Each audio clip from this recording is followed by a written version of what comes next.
Bismillahirrohmanirrohim. Assalomu alaykum. Bizni kuzatib boruvchilar.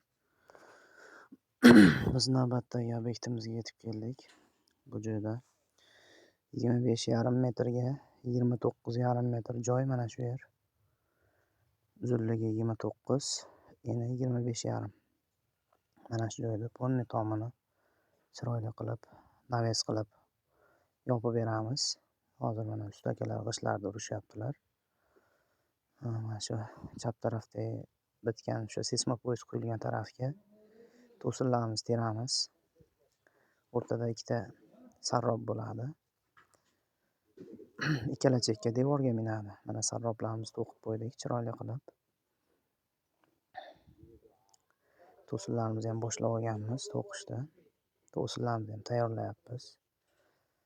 Xudo xolasa kraskalarini qilib, chiroyli qilib video obzorlar qilib boramiz. Kuzatib boringlar. Inshaalloh chiroyli qilib topshiramiz.